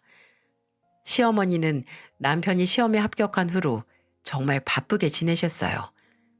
나가시는 모임에서 만난 사람들 모두에게 아들이 변호사 된 기념으로 밥도 사고 초대해서 잔치도 벌이시느라고 말입니다. 그리고 그날도 다니시던 모임에서 호텔 뷔페를 예약해서 아들의 합격을 축하할 겸 한턱 내고 오시겠다고 하셨어요. 근데 그렇게 기분 좋게 나가신 분이 초저녁에 됐을 때 아주 어두운 얼굴로 들어오시더라고요. 어머님, 오셨어요? 표정이 왜 그러세요? 모임에서 혹시 무슨 일 있으셨어요? 어? 아니다. 아니야. 아유, 피곤하다. 나 씻고 바로 자야겠다. 원래 어디 갔다 오시면 무슨 일이 있었는지 상세하게 말하던 분이 갑자기 피곤하다고 방에 쏙 들어가 한참을 안 나오시니 의아했어요. 그리고 혹시 어디가 편찮으신가 걱정을 했어요. 그때는 그렇게 생각을 했죠. 그게 모든 비극의 전조 증상인 줄 상상도 못하고 말입니다. 그날부터 시어머니는 어딘가 달라지셨어요. 제가 말을 걸어도 대꾸도 안 하시고 그냥 못 들었다고 둘러대거나 말하기 싫다고 하셨습니다. 귀찮아 보이셨어요. 저는 좀 놀랐죠. 생전 안 그러시던 분이 그러시니까 혹시 몸 어디에 이상이 생겨서 그러시는 건 아닌가 싶어서 시어머니께 컨디션이 안 좋으시면 병원에 가서 검사라도 한번 받아보는 게 어떻겠냐 이렇게 권하기도 했답니다. 근데 제 말을 듣고 시어머니께서 뭐라 했는지 아세요? 너는 내가 어디가 아팠으면 좋겠니? 괜찮다는데 왜 계속 그래? 라고 하시더군요. 충격이었어요. 가만히 생각해보니 그 차가운 행동을 보이는 건 오로지 저에게만이더라고요. 만약 아프시다면 다른 사람에게도 똑같이 그러셨겠죠. 다른 사람도 아니고 제 시어머니께서 이러시니 혹시 내가 뭘 잘못한 게 있나 그동안 제 행동을 하나하나 되짚어 봤습니다. 하지만 문제는 없었어요. 정말 맹세코 시어머니께서 갑자기 제게 차갑게 돌변할 만한 계기가 될 행동은 하나도 존재하지 않았습니다. 그래, 그냥 내가 예민한 거 아닐까. 만약 오해한 게 있다면 조금 시간이 지나 해결될 거라고 제 자신을 다독여 봐도 시어머니는 예전 모습으로 되돌아오지 않았어요. 남편에게 혹시 어머니께서 나한테 화나신 거 있나? 요즘 좀 쌀쌀 맞으신 것 같아 라고 하니까 남편은 잘 모르겠대요. 모르는 게 당연하겠죠. 저랑 단둘이 있을 때 그러시니까요. 남편은 혹시 그런 것 같다면 대화로 한번 풀어보라고 했고 저는 마음을 먹고 말을 꺼내봤어요. 남편은 급하게 일 때문에 로펌으로 갔고 시누이는 외출을 한 날 시어머니 방으로 노크를 하고 들어갔어요. 어머니 뭐 하세요? 저 들어가도 돼요? 대답은 없었습니다. 저는 혹시 주무시나 싶어서 살짝 문을 열고 안을 들여다봤어요. 근데 시어머니는 그냥 방 안에 앉아서 제가 있는 방문을 노려보고 계시는 게 아니겠어요? 심장이 쿵 떨어지는 줄 알았습니다. 안 주무시네요? 어머님 너는 내가 들어오라고 말도 안 했는데 그냥 벌컥벌컥 문을 여니? 아무리 같이 살아도 예의는 지켜라. 내가 나이 먹을 대로 먹은 너한테 진짜 뭐든 이렇게 가르쳐줘야 알아? 갑자기 떨어진 불효령에 저는 그저 죄송하다는 말만 하고 다시 방문을 닫았어요. 그리고 뒤돌아 제 방으로 가면서 확신을 했습니다. 시어머니가 나를 미워하고 있고 그건 그냥 단순한 미움이 아니라 거의 정을 떨어뜨릴 목적의 미움이라는 거 말이죠. 이게 대체 무슨 일일까요? 저를 가족처럼 아끼던 시어머니께서 왜 갑자기 이렇게 돌변을 하신 건가요? 그날을 기준으로 시어머니는 바뀐 모습을 감추지도 않으셨습니다. 제가 한 번은 저를 노골적으로 피하는 시어머니께 왜 그러시냐고 해도 내가 뭘 그랬다고 그러니? 너 참 이상하다. 라고 오히려 저를 이상한 사람으로 몰고 가셨어요. 정말 황당한 사건은 따로 있었는데 주말에 제가 일찍 빨래를 돌리고 나오는데 몇 분 뒤에 시어머니가 세탁기가 있는 다용도실로 들어가시는 걸 봤어요. 아무 생각이 없었는데 빨래가 다 됐다는 소리에 세탁기에서 빨랫감을 뺐을 때 침을 삼킬 수밖에 없었어요. 하얀색 빨래만 돌린 빨랫감들 안에 언제 빨간색 스카프가 들어간 건지 다른 빨래들마저 모조리 빨간색으로 물들어 있는 게 아니겠어요? 생전 처음 보는 빨간 스카프를 한 손에 들고 황당해하고 있었는데 언제 다가왔는지 뒤에서 깜짝 놀랄 목소리가 들리는 겁니다. 너 이거 뭐 한 거야? 빨래 색깔도 잘 구분을 못해서 이 지경을 만들어? 이게 뭐야 이게. 옷을 다 버려야겠네. 전 분명 이 스카프를 넣은 기억이 없는데 일단 제가 집에서 물 뺄 수 있는 건 빼보고 다른 건 세탁소나 전문 업체에 물 뺄 수 있나 볼게요. 그럴 바엔 그냥 사는 게 낫겠다. 내가 언젠가 이럴 줄 알았어. 그저 아직도 손님처럼 내가 해주는 것만 좋았지? 살림 하나를 배우려고 안 했잖아. 아유, 이걸 다 어떻게 하니? 누가 보면 제가 집안에 있는 모든 옷들을 불에 태운 줄 알겠어요. 저도 모르는 사이에 들어간 스카프 때문에 실수를 한 건데 심지어 저는 진지하게 다용도실로 들어갔던 시어머니께서 그 스카프를 넣으신 게 아닌가 의심까지 했습니다. 계속해서 저를 몰아세우는 시어머니를 보다 방에 있던 남편을 불렀어요. 시어머니는 갑자기 남편을 부르는 저를 어리둥절하게 쳐다보시고 이윽고 남편이 다용도실 쪽으로 다가왔어요. 저는 세탁물을 가리키며 물었어요. 이거 빨래들 내가 색깔별로 구분해서 빼놔달라고 했잖아. 봐봐, 여기 이 스카프 있었어. 어라? 이게 언제 들어갔어? 나 정말 색깔 있는 거랑 청바지는 다 뺐어. 그렇습니다. 그 빨래를 구분해서 제게 준 건 남편이었고 저는 세탁기에 넣고 돌리기만 했거든요. 그 사실을 전혀 몰랐던 시어머니는 그대로 굳으셨고 남편은 계속 정말 구분 잘했다고 억울해했죠. 저는 어쩔 수 없다는 표정을 지으면서 남편에게 어쨌든 이 지경이 됐으니 물을 빼든 어디 맡기든 하라고 했어요. 아무리 그래도 아들한테 그 짓은 못 맡기겠는지 시어머니는 기어 들어가는 목소리로 그만 됐다고 하시며 방 안으로 들어가셨네요. 그 후에도 제가 설거지한 그릇에 물때가 남았다고 시비를 거시거나 머리카락이 길어서 방바닥이 지저분하다고 제 머리카락을 자르라고 하시기도 했습니다. 제가 점점 더 심해지는 시어머니 급작스런 행포에 지쳐갈 때쯤 마치 제게 정신 차리고 기운 내라는 신호 같은 소식이 들려왔어요. 바로 제가 임신을 하게 된 거죠. 따로 계획을 한 건 아니었지만 기쁘고 설렜습니다.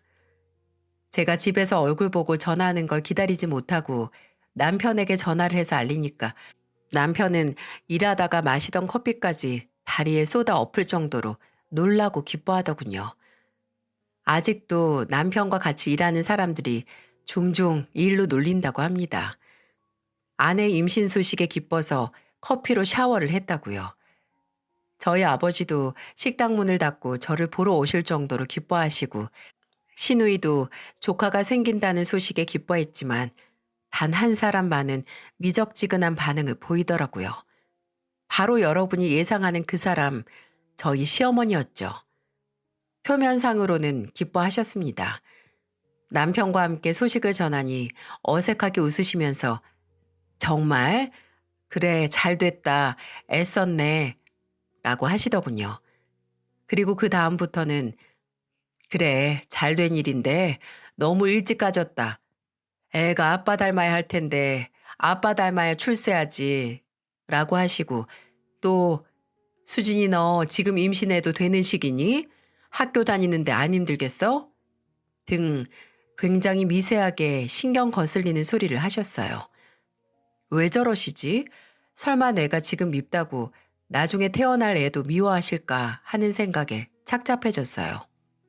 그리고 며칠 후에 저는 시어머니가 돌변했던 이유를 알게 됐고 그 이유는 제게 커다란 모멸감과 함께 평생 잊을 수 없는 상처를 남기게 됐어요.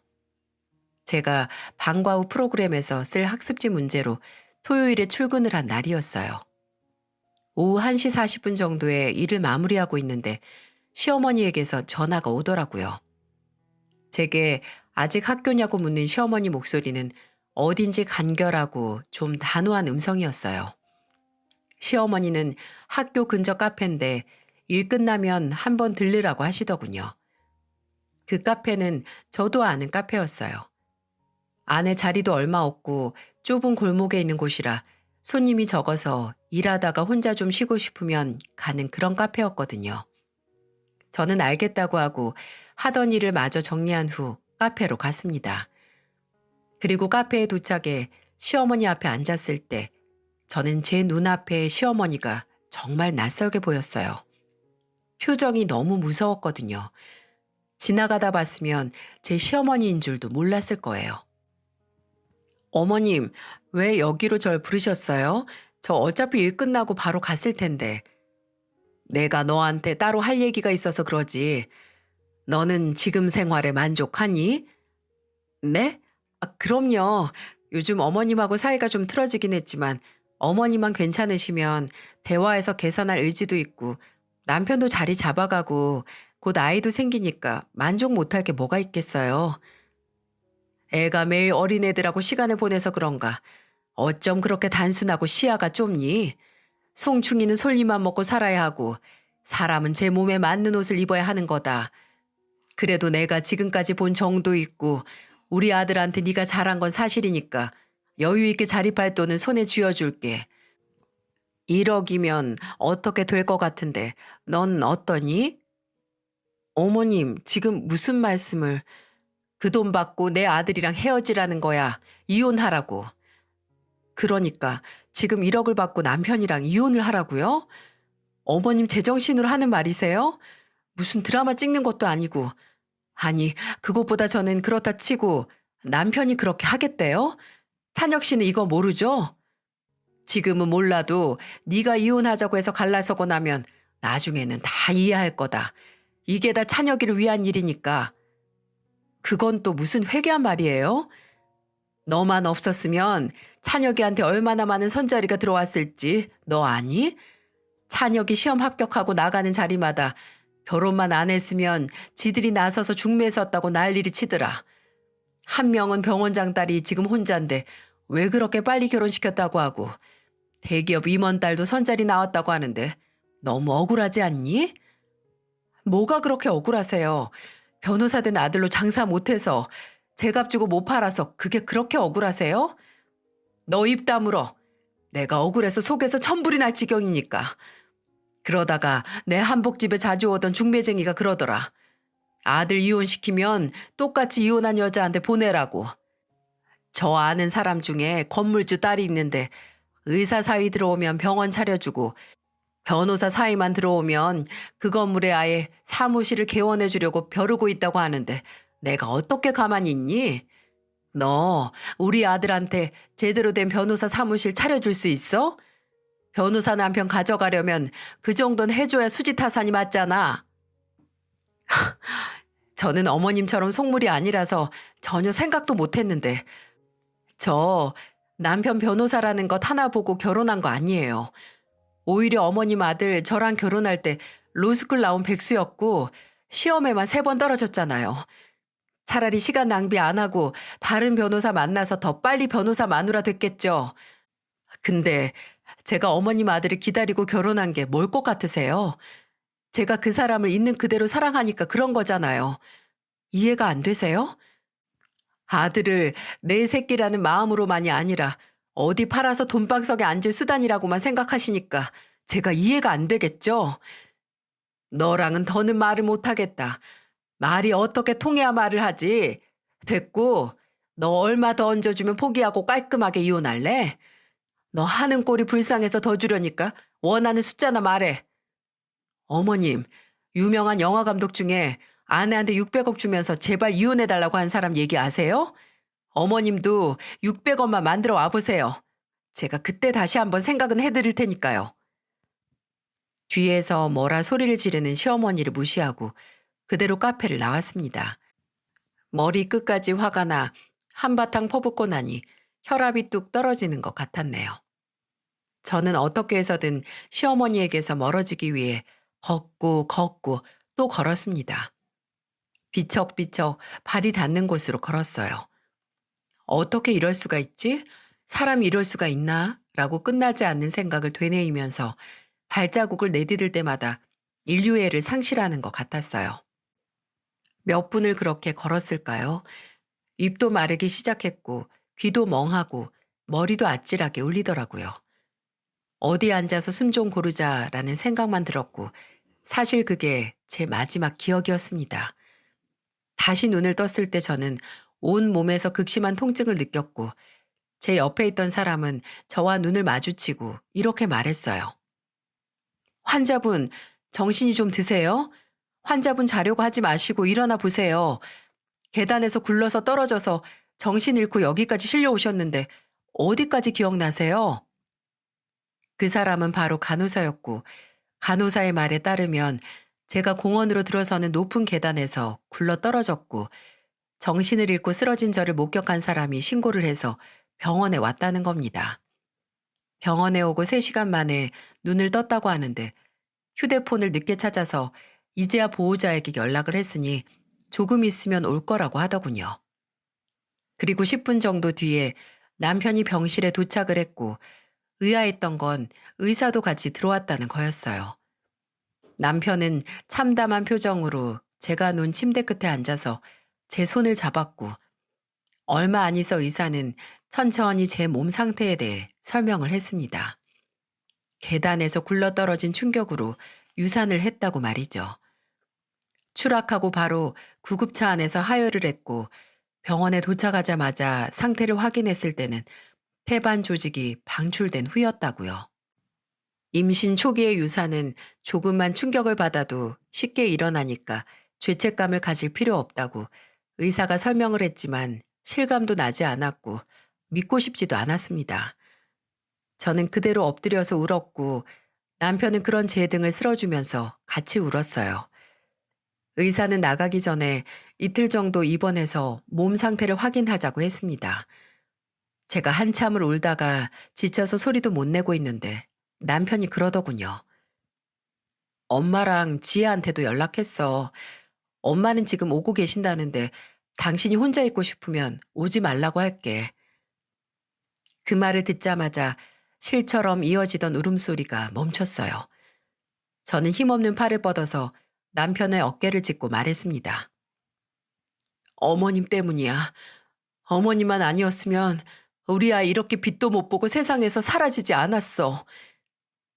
남편은 제 뜻도 모를 소리에 얼굴을 찌푸렸고 그게 무슨 소리냐고 묻는 남편을 무시한 채 저는 옆에 있는 가방을 들어서 휴대폰을 찾았어요. 다행히 계단에서 구를 때 충격을 안 받았는지 휴대폰은 멀쩡했죠. 저는 최근 녹음한 내역을 확인하고 남편에게 건넸어요. 맞아요. 몇 시간 전 시어머니의 부름으로 카페에 들어가기 전 유리창 안으로 보이는 시어머니의 무시무시한 표정을 보고 불안감을 감지한 저는 휴대폰 녹음 기능을 켜서 가방 안에 넣고 들어갔었거든요. 그 카페에서 나눈 대화가 고스란히 휴대폰에 녹음되어 있었고 제게서 건네받은 휴대폰에서 나오는 음성을 듣던 남편의 얼굴은 서서히 균열이 가기 시작했어요. 남편이 음성 파일을 다 들어갈 때쯤 병실문이 열리고 한껏 상기된 표정의 시어머니가 빠른 걸음으로 들어와 저를 향해 다가왔어요. 그리고 입술을 삐죽거리면서 상황 파악도 못하고 소리를 치기 시작했고요. 아니, 이게 대체 어떻게 된 일이야? 얼마나 조심성이 없고 정신을 빼놓고 다니면 계단에서 굴러서 유산이 돼. 너 찬혁이랑 가정 꾸리고 애 낳을 생각이 있었던 건 맞아? 괜히 낳기 싫어서 쇼하거나 사실은 임신도 아니었는데 거짓말 밝혀질까 봐 겁나서 이 짓거리 하고 있는 거 아니냐고. 이거 안 되겠다, 찬혁아. 너, 어머, 너 왜 이래? 시어머니가 신나게 한층 한층 제가 얼마나 악랄하고 생각이 없는 인간인지 소설을 써서 층을 쌓아갈 때쯤 음성에 녹음된 내용을 다 들은 남편은 한 손에는 여전히 휴대폰을 든 채로 일어나 시어머니를 붙잡았어요. 그리고 무서운 기세로 병실에서 내쫓으려고 했어요. 상황을 모르는 시어머니는 갑자기 완력을 쓰는 남편에게 악소리를 질렀고 남편은 더 참지 못하고 고함을 질렀습니다. 어떻게 돈을 주면서 이혼을 하라고 해요? 엄마, 수진이가 어떤 애인 줄 몰라요? 수진이 내 목숨 살려준 사람이야. 어떻게 아들 인생을 구제해준 사람한테 이따위 막말을 해서 모욕을 줘요? 그리고 이제 그 충격으로 유산까지 했으니 속이 시원하시냐고요? 다 필요 없어요.